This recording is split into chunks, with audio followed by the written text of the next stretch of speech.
Hello बच्चों, कैसे हो आप सब। उम्मीद करते हैं आप सब बहुत बढ़िया होंगे। तो बच्चों, मूल कंसेप्ट का अगला लेक्चर हम स्टार्ट करने जा रहे हैं।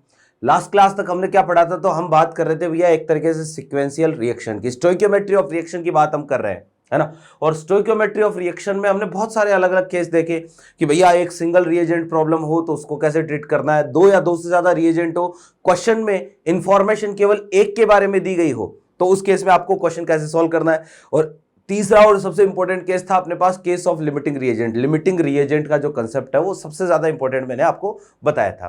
फिर यहीं पर हमने परसेंटेज यील्ड पढ़ा, यहीं पर हमने जो है वो एक तरीके से परसेंटेज प्योरिटी पढ़ी सैंपल के लिए, है ना। अब इसके बाद में था एक सिक्वेंशियल रिएक्शन का कंसेप्ट कि यार दो या दो से ज्यादा रिएक्शन एक साथ दे दे और किसी एक रिएक्शन में बना हुआ प्रोडक्ट दूसरे रिएक्शन के लिए किसकी तरह काम करे, रिएक्टेंट की तरह काम करे। तो इस तरह की रिएक्शंस को हम कैसे ट्रीट करते हैं, इसमें अलग अलग तरीके के क्वेश्चन जो है वो हम देख रहे थे।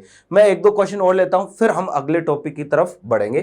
तो जैसे क्वेश्चन था, एक दो क्वेश्चन तो हमने पहले देख रखे थे, है ना। अब क्वेश्चन ऐसा है जैसे 2a is converting into 3b plus c। अब यहां पर दे दिया 20% यील्ड, ठीक है, कि ये परसेंटेज यील्ड को भी जो है साथ में मेंशन करके दे रहा है ना। जैसे एक रिएक्शन और दे दिया आपको 2c is converting into 3d, इसके लिए जो है वो यील्ड दे दी 50% यील्ड। और एक जो है वो आपको ये रिएक्शन दे दी जैसे d is converting into 2x plus y, और इसकी यील्ड दे दी भैया 100% यील्ड, ठीक। और आपको ये पूछ लिया कि if the reaction sequence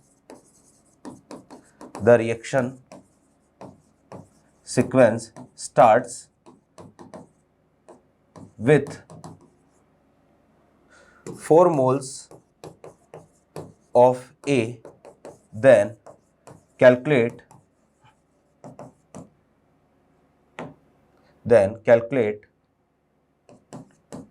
the number of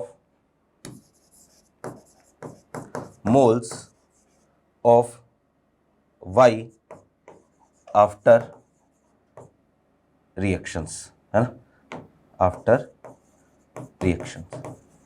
देखो जी कि भैया कंडीशन ऐसी है, ये बिल्कुल पिछली क्लास में जो हमने क्वेश्चन पढ़ा था ना, ये क्वेश्चन उसी के सिमिलर है, ठीक है। बस इसमें जो है वो आपको क्या दे दिया, परसेंटेज यील्ड साथ में दे दी है। और मैंने आपको ये कहा था कि जब भी इस तरीके का सवाल मिले, इस तरीके का क्वेश्चन जब भी आपको मिले, आपको एक ही काम करना है कि भाई जो चीज कॉमन है ना, कॉमन टू कॉमन जंप करो। कहने का मतलब जैसे पहली रिएक्शन हमारे पास ये है 2a is converting into 3b plus c, फिर एक रिएक्शन ये है 2c is converting into 3d, है ना, 3d, और एक रिएक्शन ये आ गई d is converting into 2x plus y। ये हमारे पास तीन रिएक्शन है।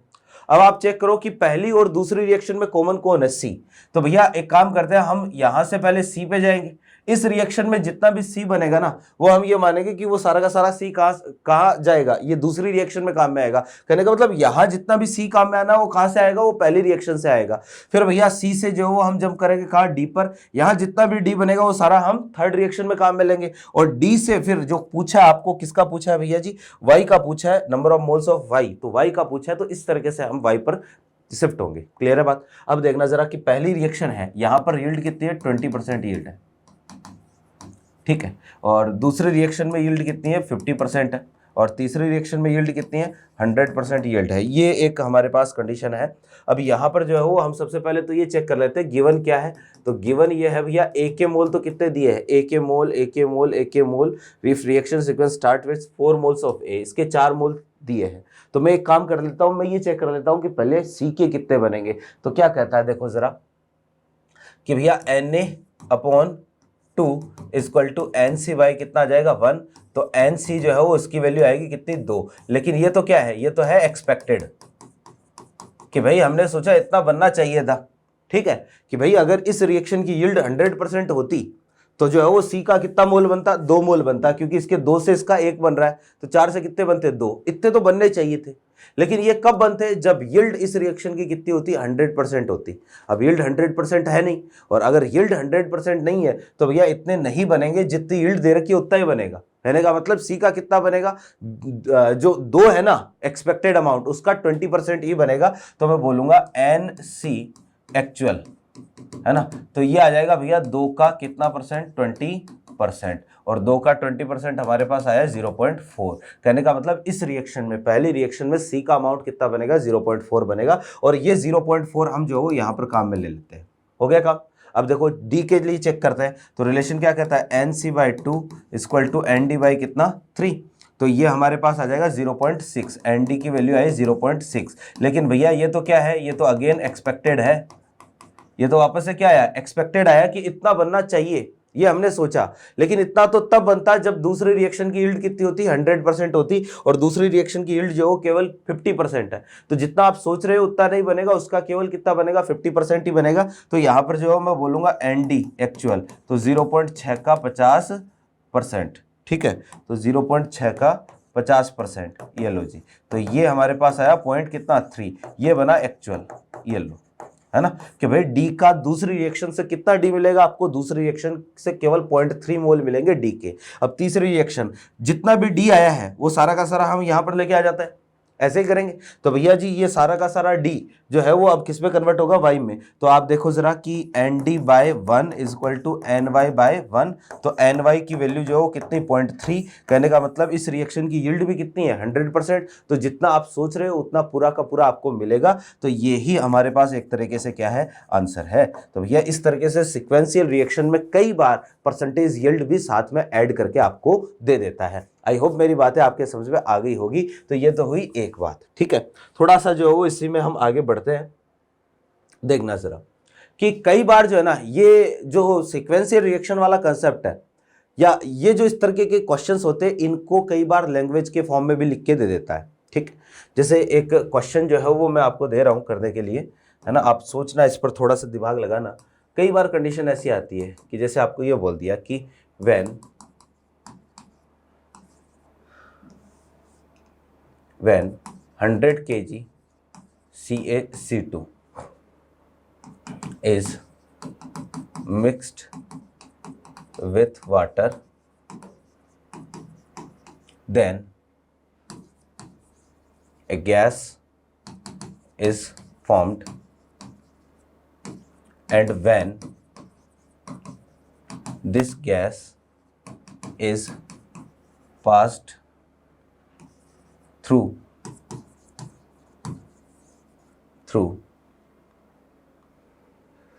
red hot iron tube, then a liquid is formed. Calculate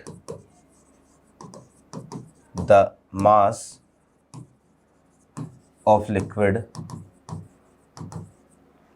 formed after the reaction sequence.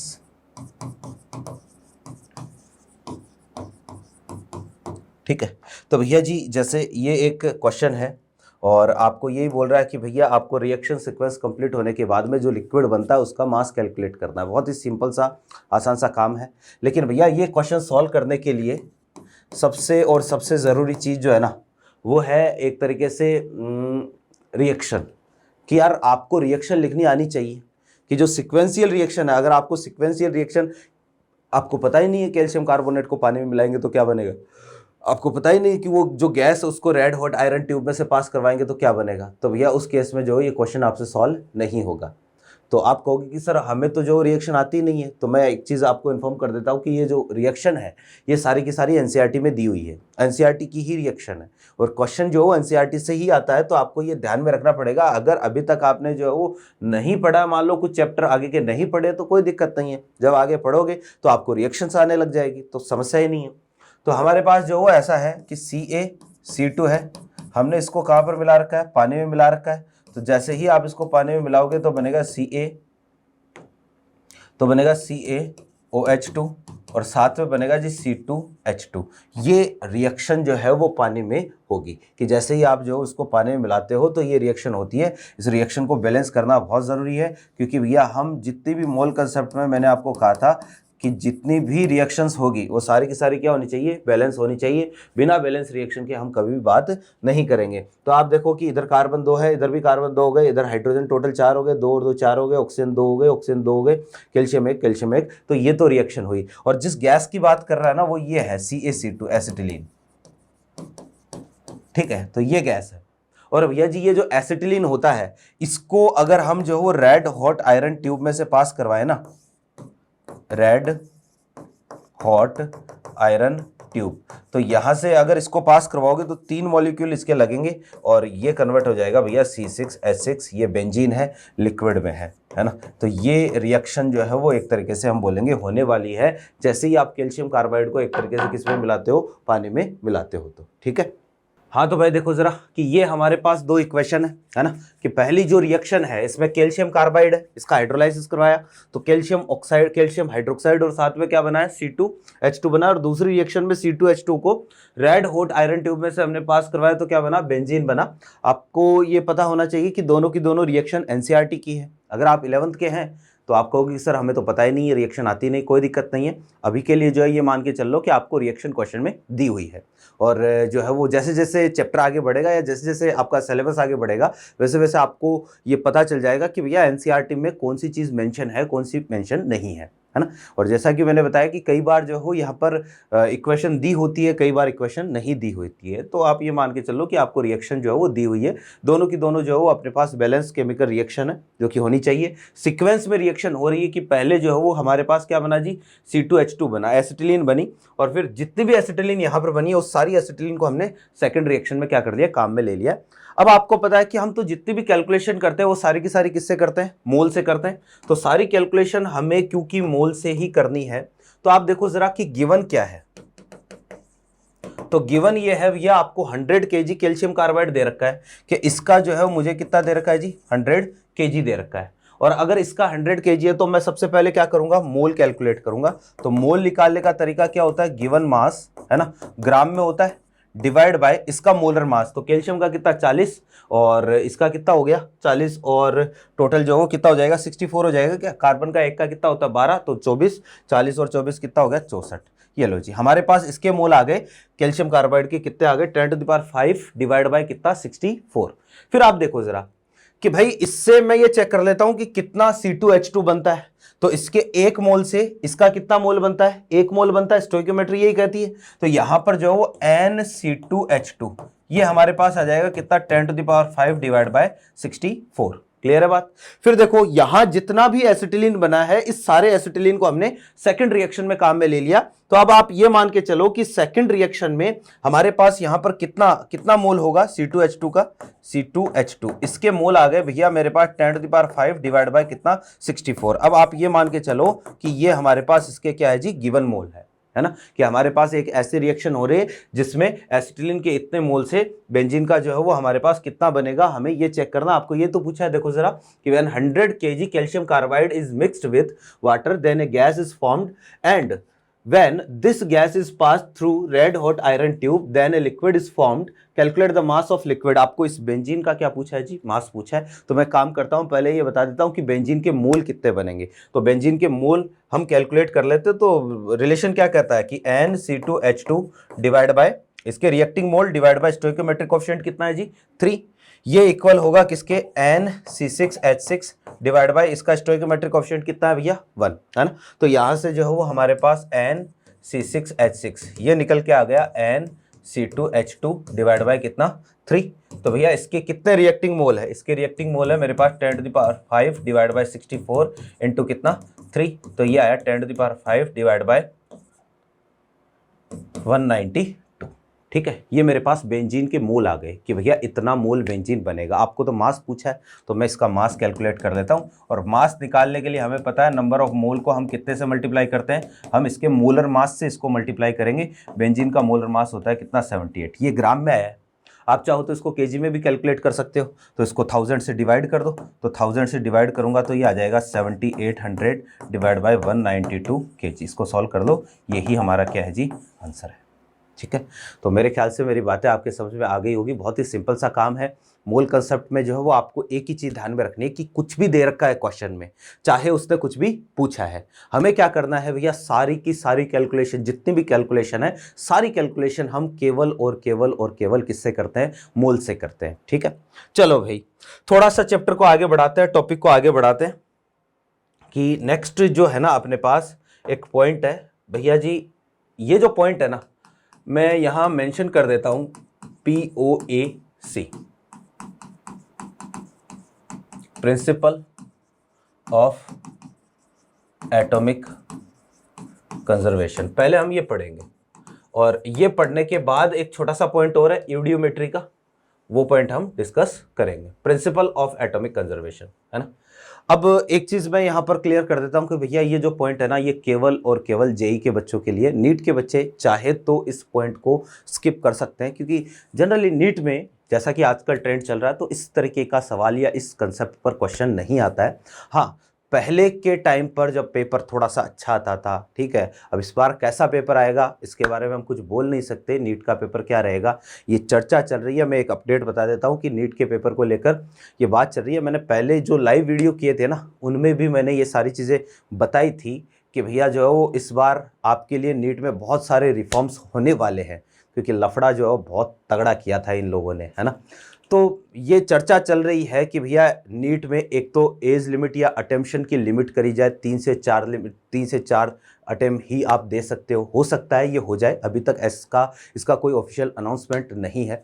दूसरा, पेपर में जो है वो अब तक आपके 50 क्वेश्चन जो आते थे ना, 50 क्वेश्चन में हो सकता है सेक्शन बी जो था वो हटा दिया जाए, पूरे 45 क्वेश्चन जो है वो मैंडेटरी कर दिए जाए कि भैया आपको कोई चॉइस नहीं मिलेगी कि 15 में से आपको 10 करने हैं, आप अपनी मर्जी के अकॉर्डिंग 10 कर सकते थे, लेकिन हो सकता है ये हटा दिया जाए। इसका भी अभी तक कोई अपडेट नहीं आया है, लेकिन जैसा कि आपको पता है जेईई मेंस के पेपर में ये जो है रिफॉर्म आ चुका है और जेईई मेंस के पेपर में जो है वो सेक्शन बी जो होता था उसको हटा दिया गया है, अब पूरे 25 क्वेश्चन करने मैंडेटरी है। तो सेम वही एनटीए एग्जाम जेईई मेंस की करवाता है, एनटीए एग्जाम नीट की करवाता है, और रीजन उसने ये बताया था कि भैया ये जो फॉर्मूला या ये जो कंसेप्ट बनाया गया था ना, ये कंसेप्ट बनाया गया था कोविड के कारण, है ना, कि कोविड में बच्चों को थोड़ा सा टेंशन हो गई या जो कोविड में बच्चों की पढ़ाई नहीं हुई, तो इसलिए पेपर का लेवल थोड़ा सा जो है वो कम करने के लिए ये काम किया गया था। तो अब हो सकता है कि सेक्शन बी के जो 15 क्वेश्चन थे उनको चेंज करके केवल वहां 10 क्वेश्चन कर दिया जाए, सेक्शन बी हटा दिया जाए, पूरा 45 क्वेश्चन जो आपको करने पड़ेंगे। मेरे ख्याल से ये आपके लिए अच्छी बात होगी। कारण क्या है अच्छी बात होने का आपको होगी, सर 5 क्वेश्चन जो है वो चॉइस नहीं मिलेगी हमें, जो पहले 15 में से 10 करने होते थे अब पूरे 10 के 10 करने होंगे, चॉइस नहीं मिलेंगे। भैया बिल्कुल ये आपके लिए अच्छी बात होगी। अच्छी बात ये है कि पहले उतनी ही देर में 180 मिनट में आपको 200 क्वेश्चन पढ़ने पड़ रहे थे, अब जो है वो उतने ही टाइम में आपको केवल 180 क्वेश्चन, 20 क्वेश्चन कम हो गए ना, चारों सब्जेक्ट में चारों पार्ट में मिला के 20 क्वेश्चन कम हो गए, तो उतने ही क्वेश्चन जो है वो 180 क्वेश्चन आपको 180 मिनट में पढ़ने पड़ेंगे, है ना। तो एक तरीके से जो है वो अच्छा ही रहेगा अगर ऐसा होता है तो। दूसरा, नीट के पेपर का लेवल भी थोड़ा सा बढ़ सकता है पहले से, है ना, क्योंकि भाई अगर ऐसा हुआ तो वैसे भी जो है वो आपको पता है कि सेक्शन बी अगर हटा दिया तो चॉइस कम हो जाएगी, तो वो भी हो सकता है। और तीसरा जो वो अपडेट ये है कि हो सकता है कि एज लिमिट कर दी जाए, या जो पेपर अटेम्प्ट करने की जो अटेम्प्शन है, नंबर ऑफ अटेम्प्ट, वो कम कर दिए जाए। जैसे 3 से 4 अटेम्प्ट करने की बात चल रही है, अभी कोई ऑफिशियल चीज़ें नहीं है ये सारी, लेकिन मैं बता देता हूँ आपको, है ना। तो ये सारी चीज़ें हैं। अब देखो ज़रा कि POAC का जो कंसेप्ट है ना, ये यहाँ मैं मेंशन कर देता हूँ, ये केवल जेई के बच्चों के लिए है, ओनली फॉर जेई, ठीक है। और क्या कंसेप्ट है POAC, क्या होता है, principle of atomic conservation, NEET के बच्चे इसको स्किप कर सकते हैं। हाँ, इसके आगे वाला जो टॉपिक है ना यूडियोमेट्री का, वो टॉपिक बिल्कुल नीट और जेई दोनों के बच्चों के लिए इंपॉर्टेंट है।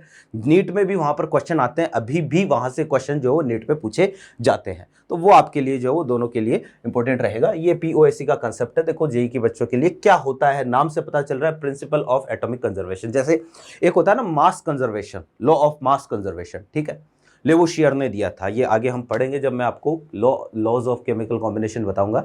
तो लॉ ऑफ मास कंजर्वेशन ये कहता है कि एक रिएक्शन में हम ना तो मास को क्रिएट कर सकते हैं, और रिएक्शन के दौरान ना ही हम मास को डिस्ट्रॉय कर सकते हैं। हाँ, ये हो सकता है कि भैया जो है वो ये चीज़ लागू नहीं होती, कहाँ पर जो अपने पास न्यूक्लियर रिएक्शन है वहाँ पर ये चीज़ लागू नहीं होती, लेकिन एक रिएक्शन में ना तो हम मास को क्रिएट कर सकते हैं ना ही हम मास को डिस्ट्रॉय कर सकते हैं। जितना टोटल मास रिएक्टेंट्स का होगा ना, उतना ही टोटल मास किसका होगा, प्रोडक्ट का। ये तो है लॉ ऑफ मास कंजर्वेशन। ठीक ऐसे ही होता है लॉ ऑफ एटॉमिक कंजर्वेशन या प्रिंसिपल ऑफ एटॉमिक कंजर्वेशन। ठीक है, ये कहता है कि एक रिएक्शन के दौरान, एक केमिकल रिएक्शन के दौरान एटम्स को ना तो क्रिएट किया जा सकता है और ना ही एटम्स को जो है वो हम डिस्ट्रॉय कर सकते हैं, है ना। कि रिएक्टेंट साइड किसी पर्टिकुलर एलिमेंट के जितने एटम्स होंगे उतने ही एटम्स जो किधर होंगे, प्रोडक्ट साइड होंगे। तो मैं पहले ये चीज़ लिख देता हूँ कि भैया अकॉर्डिंग टू दिस लॉ, है ना, सिंपल सा काम है भाई, कोई जो हो इसमें ज़्यादा दिमाग लगाने वाली बातें है ही नहीं बिल्कुल भी, है ना।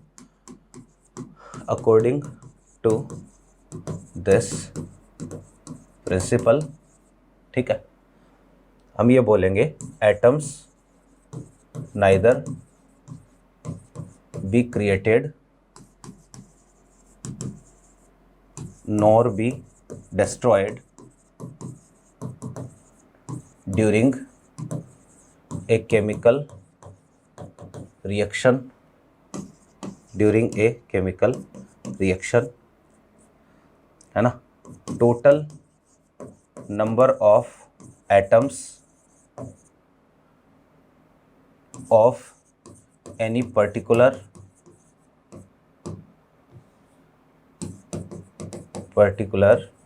एलिमेंट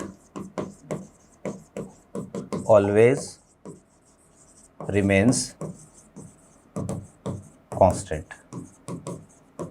ठीक है, कि भैया किसी पर्टिकुलर एलिमेंट के जो टोटल एटम है ना दोनों तरफ, वो हमेशा क्या रहते हैं जी, कांस्टेंट रहते हैं। क्लियर है बात। चलो भाई, ये भी हुई एक बात। अब भैया ये जो प्रिंसिपल ऑफ एटॉमिक कंजर्वेशन है ना, ये आपको कैसे काम में लेना है ना, और किस तरीके के सवाल में, किस तरीके के क्वेश्चंस में जो है वो आप इसको काम में लोगे, है ना, वो हमें समझना है। तो मैं एक चीज़ बता देता हूँ, कई बार जो है ना कुछ ऐसी रिएक्शंस आ जाती है आपके सामने जिनको बैलेंस करना इम्पॉसिबल होता है ना, जिसको हम बैलेंस कर ही नहीं सकते, है ना। तो उस तरीके की रिएक्शंस में जो है वो आप पीओएसी या प्रिंसिपल ऑफ एटॉमिक कंजर्वेशन का कंसेप्ट जो है वो लगाओगे। क्या है कि भैया reactions POAC is used in those type of reactions in which reaction is impossible to balance। तो रिएक्शन को जो है वो इम्पॉसिबल हो जाए बैलेंस करना, कि उसको हम बैलेंस कर ही नहीं सकते, वहां पर हमें ये काम में लेना है। कौन से एटम पर पीओएसी लगाओगे? एक रिएक्शन में बहुत सारे एटम्स होते हैं, तो कौन से एटम पर पीओएसी का कंसेप्ट लगाओगे?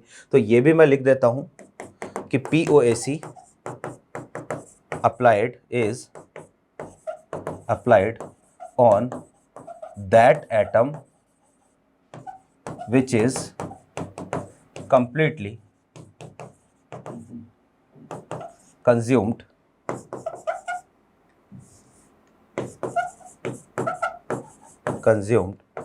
in the reaction, है ना। तो भैया आपको पीओएसी उस एटम के बारे में लगाना है, उस एटम पर लगाना है प्रिंसिपल ऑफ एटॉमिक कंजर्वेशन, जो रिएक्शन में पूरी तरह से क्या हो जाए, कंज्यूम हो जाए, पूरी तरह से रिएक्शन में काम में आ जाए। चलो ठीक है। फिर एक चीज और ध्यान में रखनी है, द इंफॉर्मेशन। अब भैया वो एटम कौन सा होगा, क्वेश्चन में मेंशन होगा, है ना, कि भाई जो जिस एटम पर आपको पीओएसी का कंसेप्ट लगाना है ना, वो एटम के बारे में क्वेश्चन में मेंशन होगा, the information about this atom will be given directly or indirectly in the problem। ठीक है, तो भैया उस एटम के बारे में आपको इंफॉर्मेशन डायरेक्टली या इनडायरेक्टली क्वेश्चन में दी हुई होगी। आई होप मेरी बातें जो है वो आपको समझ में आ रही होगी। अब देखिएगा कि किस तरीके से जो है वो आपको पीओएसी का कंसेप्ट जो है वो अप्लाई करना है। भैया आसान सा सिंपल सा काम है। देखो देखो जरा कि एक रिएक्शन मैं यहां पर ले रहा हूं एग्जांपल के लिए। जैसे रिएक्शन है भैया H2O plus HNO3 is converting into NO plus sulphur plus H2O। ये रिएक्शन है, ठीक है। ये रिएक्शन अनबैलेंस्ड है। रिएक्शन बैलेंस होगी कि नहीं होगी ये बात की बात है, ठीक है। लेकिन अभी के लिए ये मान के चलो ये रिएक्शन है और इस पर पीओएसी। वैसे देखो मैंने क्या कहा कि हम जनरली पीओएसी का कंसेप्ट वहां लगाते हैं जहां रिएक्शन को बैलेंस करना पॉसिबल नहीं हो। अगर रिएक्शन आसानी से कहीं पर बैलेंस हो रही है तब तो आप जो कंसेप्ट हमने पढ़ा है ना, मूल कंसेप्ट में जो भी अब तक हमने क्वेश्चन सॉल्व करी है, जो भी मैंने आपको 3 केस बताए थे, सिंगल रिएजेंट प्रॉब्लम है ना, 2 रिएजेंट अगर दी हुई हो और दोनों के बारे में, दोनों में से किसी एक के बारे में इंफॉर्मेशन हो, लिमिटिंग रिएजेंट, उनमें से किसी कंसेप्ट से हम क्या कर लेंगे, एक तरीके से सॉल्व कर लेंगे। लेकिन हम जनरली ये वहां काम में लेते हैं जहां रिएक्शन को बैलेंस हम आसानी से नहीं कर सकते या इम्पॉसिबल कर ही नहीं सकते, है ना। ऐसा कोई जरूरी नहीं है कि जो रिएक्शन बैलेंस हो रही है वहां पीओएसी का कंसेप्ट नहीं लगा सकते, वहां पर भी लगा सकते हो, आंसर वहां पर भी आ जाएगा। मैं दोनों से आपको अभी आंसर निकाल के बताऊंगा, है ना, और सारे जो हो कंसेप्ट बताऊंगा। देखो जरा ध्यान से कि यहां एक रिएक्शन है, ये बैलेंस नहीं है रिएक्शन, और पीओएसी मुझे लगाना है। कितने एटम्स है यहाँ पर, कौन कौन से एटम्स है, तो ध्यान से देखना एटम्स कौन कौन से हैं। यहाँ एक तो हाइड्रोजन है, एक सल्फर है, एक नाइट्रोजन है, एक ऑक्सीजन है, 4 एटम है। मैं चारों पर पीओएसी लगाऊंगा। आप कहोगे सर चारों पर क्यों लगाना है, आपने तो कहा कि उस पर लगाना है जो कि एक तरीके से उस पर लगाना है जो एटम जो है वो ये रहा इंफॉर्मेशन, है ना, कि जो कंप्लीटली कंज्यूम हो जाए। ये एक एग्जांपल है केवल कि भाई आप हर एक एटम पर पीओएसी किस तरीके से लगाओगे। बाकी क्वेश्चन कैसे आएगा, क्वेश्चन से हम समझेंगे अभी कि भैया उस एटम को हम कैसे आइडेंटिफाई करेंगे जो कि कंप्लीटली कंज्यूम हो जाएगा, या वो हिंट क्या है जिससे हमें पता चलेगा कि इस पर पीओएसी लगाना है। तो आप ये समझना कि सबसे पहले अप्लाइंग पीओएसी ऑन, जैसे मैं सबसे पहले जो है ना क्या कर रहा हूं, हाइड्रोजन पर पीओएसी लगा रहा हूं।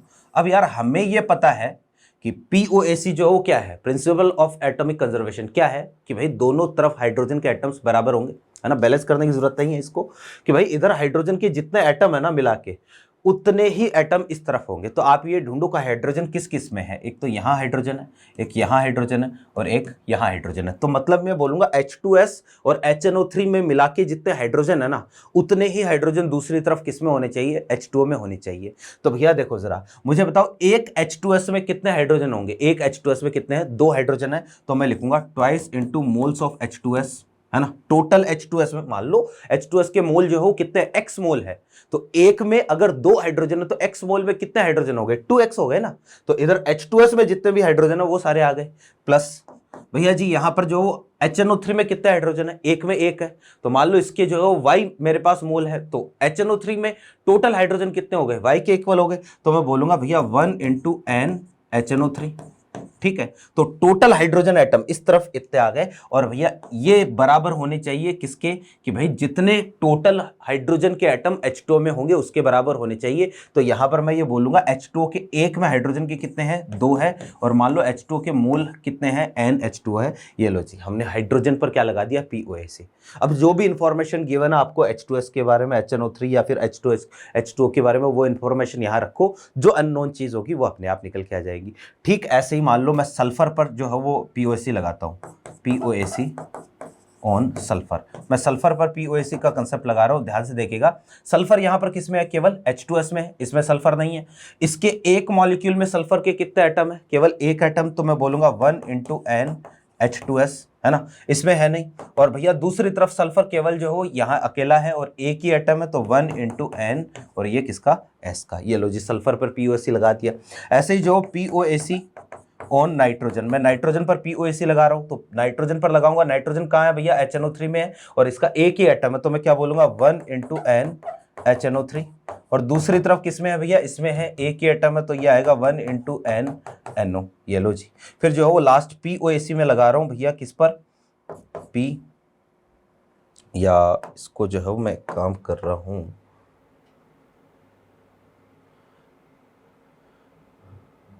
हाँ जी देखो जरा कि लास्ट वाला है भैया पीओएसी ऑन किस पर लगा दूं भैया जी, यहाँ पर कौन बचा, ऑक्सीजन।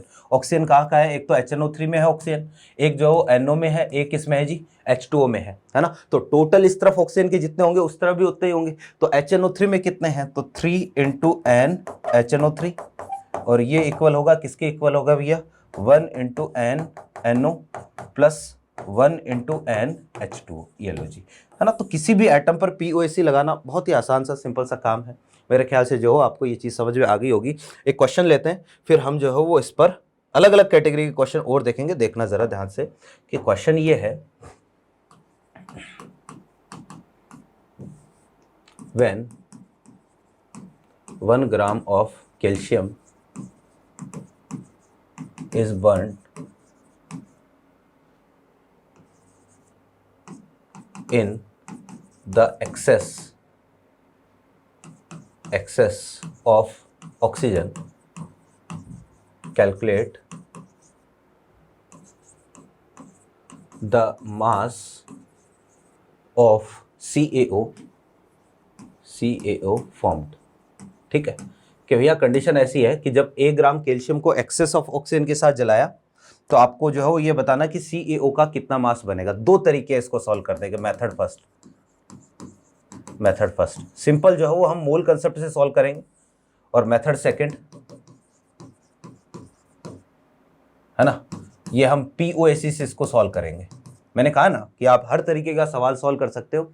ये क्वेश्चन ऐसा है कि इस रिएक्शन को आप रिएक्शन भी जानते हो, रिएक्शन को बैलेंस करना भी जानते हो। तो सबसे पहले जो है यहाँ पर अगर मैं रिएक्शन की बात करूँ ना, मोल कंसेप्ट से सॉल्व करें, तो कैल्शियम को अगर आप O2 के साथ जलाओगे तो क्या बनेगा जी, CaO बनेगा। यहाँ पर O2 क्या है, एक्सेस में है, चलो कोई दिक्कत ही नहीं है। तो गिवन इन्फॉर्मेशन आपको गिवन क्या है, कैल्शियम का 1 ग्राम दे रखा है, इसके बारे में हमें इससे कोई मतलब नहीं है, और कैल्शियम ऑक्साइड के बारे में आपको पूछा है। तो वही बात, हम तो जितनी भी कैलकुलेशन करते हैं वो सारी केवल किससे करते हैं, मोल से करते हैं। तो यहाँ पर जो सबसे पहले मैं मोल कैलकुलेट कर लेता हूँ इसकी। तो मोल निकालने का तरीका, given mass upon atomic mass कितना है जी, 1/40, और दूसरी तरफ मोल मुझे कैलकुलेट करना है। तो वही बात, रिलेशन क्या कहता है कि NCA divide by 1 NCaO divide by कितना, 1, कि इसके reacting mole divide by stoichiometric coefficient, इसके formed mole divide by stoichiometric coefficient. तो भैया रिएक्टिंग मोल हमारे पास है 1/40, तो इसके फॉर्म्ड मोल भी कितने होंगे, 1/40। तो इसका मास कितना आएगा, मास हमारे पास आ जाएगा कि मोल तो आ गए कितने, 1/40 इंटू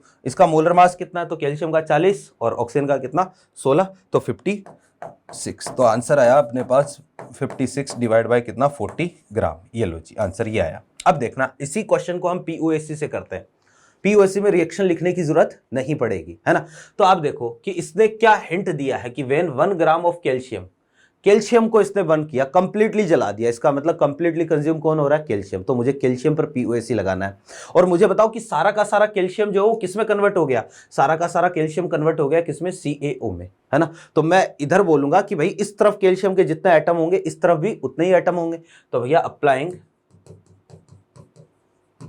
POAC ऑन कैल्शियम, मैं कैल्शियम पर जो POAC अप्लाई कर रहा हूं। तो कैल्शियम पर POAC अप्लाई करूंगा तो भैया देखो कैल्शियम का एक ही एटम होगा, और भैया N कैल्शियम ये बराबर होगा किसके, भैया दूसरी तरफ CaO में भी कैल्शियम का एक ही एटम है, इनटू क्या कर दूं, NCaO। ये लो जी, खत्म बात। और कैल्शियम के मोल तो इसने दे रखा है 1 ग्राम डिवाइड बाय कितना, 40।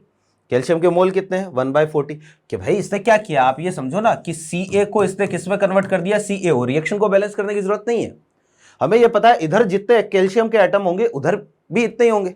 अब कैल्शियम में ये एक ही एटम है इंडिविजुअल, तो एक एटम 1 इंटू, जैसे पहले जो वो हमने यहां पर अप्लाई किया था, तो भैया यहां पर हाइड्रोजन के कितने थे, 2 थे, इंटू NH2S किया था ना। ठीक वही काम मैंने यहां पर किया, कोई अलग काम थोड़ी ना किया है कि इसमें कैल्शियम का एक है तो एक इंटू क्या कर दिया, यहां पर मोल्स ऑफ कैल्शियम कर दिया, है ना। और फिर दूसरी तरफ इधर इसमें भी कैल्शियम का एक ही है, तो 1 इंटू टोटल कितने मोल बने वो चेक करने हैं हमें। और दूसरी तरफ जो है हमें NCaO ये कैलकुलेट करना है। तो NCaO इसके मोल आ गए भैया 1/40, तो मास के लिए क्या कर दो, मोलर मास से मल्टीप्लाई कर दो, वही आएगा कितना, 56/40। ये आ गया आंसर। तो ये कोई जरूरी नहीं है कि POAC आप वहीं अप्लाई करो जहां पर रिएक्शन को बैलेंस नहीं कर सकते, जहां कर सकते हो रिएक्शन आपको आती है, वहां पर भी वो सवाल भी POAC से बहुत ही आसानी से क्या हो जाते हैं, सॉल्व हो जाते हैं। तो ये कंडीशन है। हम इस पर जो है वो एक और क्वेश्चन जो है वो लेते हैं, अलग तरीके का क्वेश्चन है, देखिएगा ध्यान से। देखो जरा कि भैया ये एक क्वेश्चन है, और क्वेश्चन जो है वो पहले मैं पढ़ देता हूँ कि 27.6 gram of K2CO3 is treated with series of reagents. ठीक है, क्या भाई K2CO3 को जो है बहुत सारे अलग अलग रिएजेंट के साथ हमने क्या किया, ट्रीट किया, एक के बाद एक रिएक्शन करवाई, तो क्या बना, so as to convert its all carbon atoms into, ये एक कॉम्प्लेक्स है कि K2ZN3 FeCN6 होल ट्वाइस, कि भाई इसमें जितने भी K2CO3 का जितना भी कार्बन है ना, उस पूरे कार्बन को हमने अलग अलग रिएजेंट के साथ रिएक्शन करवा के पूरे कार्बन को किस में कन्वर्ट कर दिया, जितने भी कार्बन एटम्स थे सारे के सारे कार्बन एटम्स को इस कॉम्प्लेक्स के फॉर्म में हमने कन्वर्ट कर दिया। ठीक है, तो आपको बोला कि इसका कितना बनेगा। आप देखो कि K2CO3 हमने अलग अलग रिएजेंट के साथ रिएक्शन करवा के K2CO3 को कन्वर्ट कर दिया भैया K2ZN3, और यह है जी FeCN6, और ये आया होल ट्वाइस, हमने K2CO3 को इस पे कन्वर्ट कर दिया। अब मुझे ये बताओ, क्या कुछ भी करके इस रिएक्शन को आप बैलेंस कर सकते हो क्या? आप कुछ भी करके इस रिएक्शन को बैलेंस नहीं कर सकते। क्यों? क्योंकि यार हमें पता ही नहीं है जिंक कहाँ से आया, हमें पता ही नहीं है आयरन कहाँ से आया, हमें पता ही नहीं नाइट्रोजन कहाँ से आ गया, है ना। तो भैया इस रिएक्शन को कुछ भी करके हम बैलेंस नहीं कर सकते। अब बैलेंस नहीं कर सकते तो यहाँ ये सवाल जो है वो किससे सॉल्व होगा, POAC से सॉल्व होगा। अब भैया POAC लगाना है तो सोच समझ के बताओ मुझे कौन से एटम पर हम POAC लगाएंगे। मैंने क्या कहा कि आप POAC उस एटम पर लगाओगे जो रिएक्शन में कंप्लीटली कंज्यूम हो जाएगा, और उस एटम के बारे में इंफॉर्मेशन आपको कहां मिलेगी, तो क्वेश्चन में मिलेगी।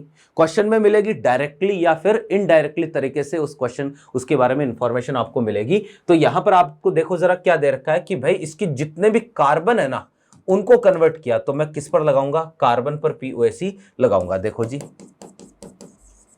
अप्लाइंग POAC ऑन कार्बन, है ना। तो भैया यहां पर कार्बन के, इसके एक में कार्बन के कितने हैं, एक है, तो N-K2CO3।